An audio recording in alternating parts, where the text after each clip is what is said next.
Greetings, Stash Wyslouch here. Welcome to Musical Quick Tips. I'm on tour right now. My Northeast solo tour literally starts today. I'm playing in Cambridge, Massachusetts, Brooklyn, New York, Belmar, New Jersey on the Jersey coast, Portland, Maine, and Sarasota Springs, New York. You can find all that information below. I'm also offering a lot of workshops at these locations and private lessons when I have a little bit of time off in the day. So make sure to contact me and maybe we can get together or I could see you at the concert. To get a new lesson every 2 weeks, make sure to subscribe to my Patreon page. Along with getting a quick tip every 2 weeks, not available to the general public, you also get supplemental materials and access to monthly workshops that I offer exclusively to my Patreons on Patreon. Being a subscriber to my Patreon page is literally the best way to support me if you enjoy these videos at all. This week's quick tip, let's explore harmonics. Harmonic, it's that ethereal sound which seems to exist in a parallel universe, separate from all those notes that we're constantly squeezing out of the guitar by pressing our fingers to the fret and picking at them.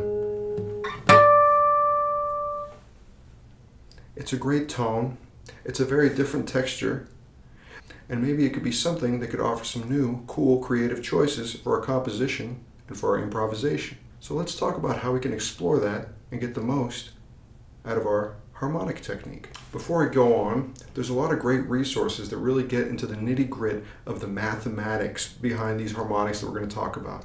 Some books include The Harmonic Experience by Loudon Matthew, Herman Helmholtz's On the Sensations of Tone, Hindemith's The Craft of Composition, Part 1.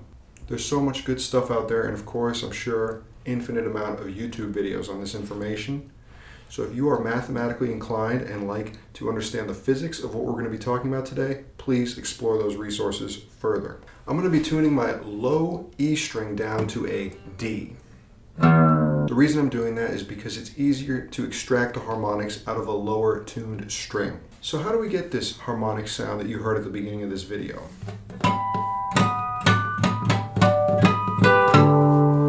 Well, you lightly place your finger on the string in certain points of the guitar that we'll call nodes. A node is a point on the guitar where the string is equally divided by a whole number. So for example, if we lightly put our finger over the 12th fret of that low D string now, without actually pressing down, and then pick it, we can release our string. We get that nice, pure, airy tone that the harmonic produces. This is the second harmonic. This is when the string is divided exactly in half. So for starters, let's just observe the difference between what happens when we press down on a fret that's exactly halfway between the beginning and end of the string, and when we hit the harmonic. Pressing it down produces a certain tone, and then the harmonic. It's got a different quality. So when we divide the string in half and hit the harmonic, it produces the same note as the open string, just an octave up. So an open D, halfway at the 12th fret, produced a D. Now what if we divide the string into 3 and we hit the node, the harmonic, at the point where the string is divided exactly in 3? That coincides with right above our 7th fret. Now we start producing some interesting notes, okay.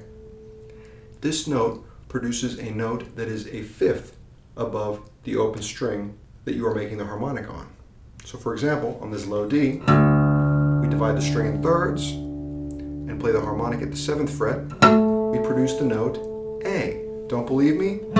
Play an A. Now we divide the string in 4. We go to the node where the string divides in 4. That's right above the 5th fret. And we pick it. What note is that? It's another D. It's exactly an octave up from when we split the string in 2. Alright, let's keep going. What happens when we divide the string in 5? We hit the 5th harmonic. Well, this happens to be located right around the 4th fret. That's a third, a major third above our open string. Now keep in mind I'm reducing the octaves. So we've already gone up a few octaves compared to our open string. But I'm reducing the octaves. So instead of calling this a 10th or a 17th, which would imply octaves being much higher, I'm just going to call it by its reduced octave value of a third. This is an F sharp. When I divide the string in 5 and hit that harmonic, I produce a note that is a major third and some octaves above the open string. Interesting. So we've got a D, an A, D, and now an F sharp. Hey, how cool is that? With the first 5 harmonics, we produce a D major chord. Cool. Let's keep going. What happens when we split the string up into 6? And by the way, you can be really meticulous about this and literally measure the length of the string. Say it's 24 inches. And if you wanted to divide it into 6, you just go up 4 inches and that's where the node would be. Try it out on your own and see. When we divide the string in 6, it's going to be right past the 3rd fret or on the other side of the 4th fret. Oh, cool. We get another A, another note that's a 5th above the open string. So that's interesting to note. The 6th harmonic, when we divide the string in 6, is the same note as when we divide the string in 3, except in different octaves. Cool. Let's keep going. What happens when we divide the note into 7? Now this is a hard note to find. The larger our numbers get, the closer all these nodes get together. What? Crazy. When we divide the string into 7 and hit that note, hit that harmonic, it produces a C, the flat 7, in relation to the open D string.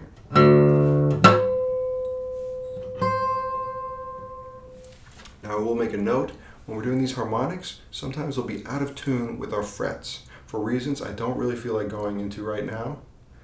But anyways, we could say that this 7th harmonic, this node that divides the string into 7 pieces, produces some version of a C note. So that's very interesting. The first 7 harmonics produce a D7 chord.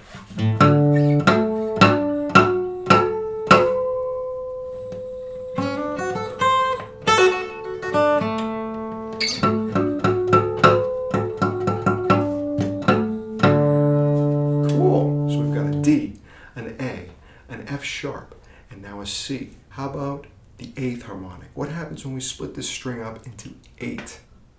It's just a little bit past that 7th fret. I mean, you can see my hand's barely going to move. There it is. The 8th harmonic, when we split the string up into 8, it produces another D note.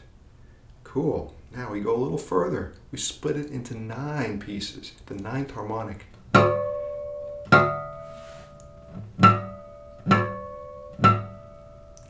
Produces an E, a note that is a 2nd above the D. Now one thing that helps me kind of get these tiny harmonics, the closer they're getting together, is playing the pick really close to the bridge. So we've divided it into 2, into 3, into 4, into 5, into 6, into 7, into 8, into 9, 10, another F sharp. The 10th harmonic is an octave above the 5th harmonic. Interesting. Whoops. There it is, compared to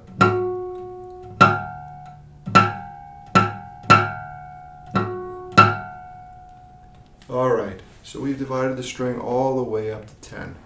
I would venture, let's try one more. Let's divide it into 11, just past the 10th, which by the way is just below the 2nd fret, is the 11th harmonic. What?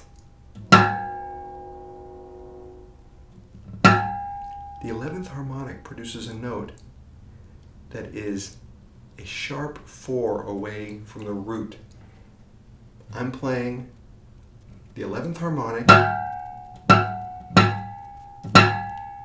and it's producing an A flat note.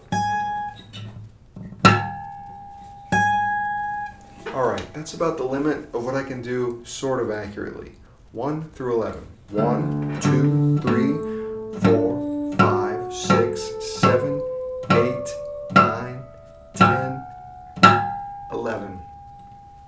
Alright, so we've mapped out a D, an A D, an F sharp, an A C,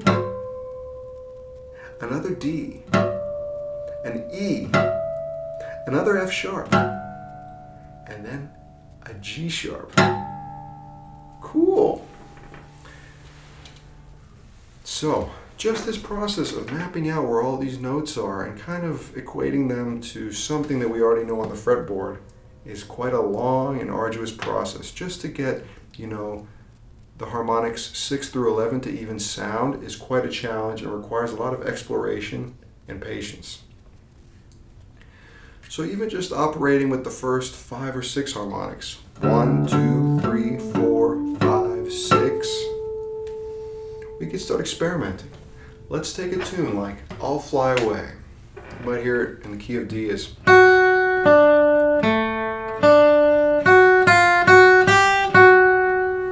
cool. What if we could grab some of those notes with that harmonic? That would produce quite an interesting effect. I almost equate it to like what we've done before with octave displacement. It's sort of disorienting, but if you listen closely, it's still that same melody. So we'd have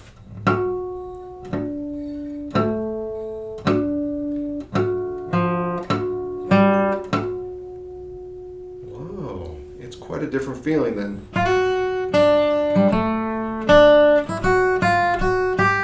2, 3, 4.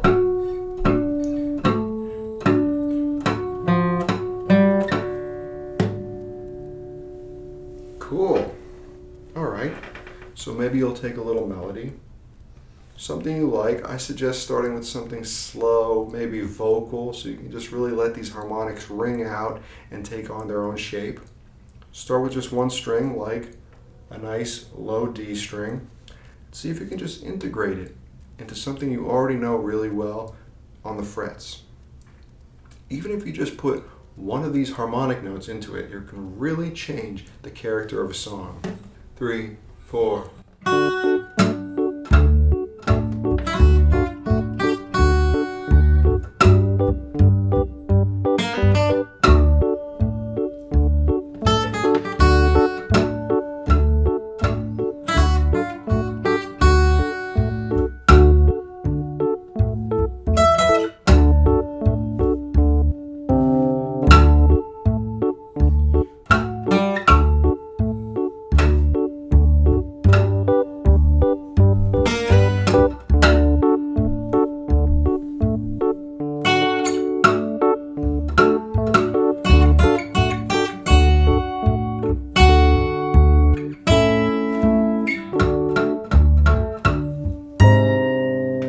Thanks so much for tuning in. Hope to see you in person at some of these upcoming concerts or workshops.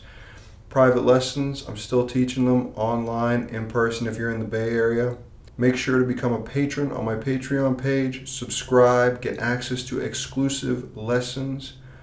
We'll be going into all this kind of exciting harmonic stuff in much more detail. Some ear training videos, some tune learning videos. It's going to be great. Thanks so much for tuning in. We'll see you in 2 weeks if you're a patron.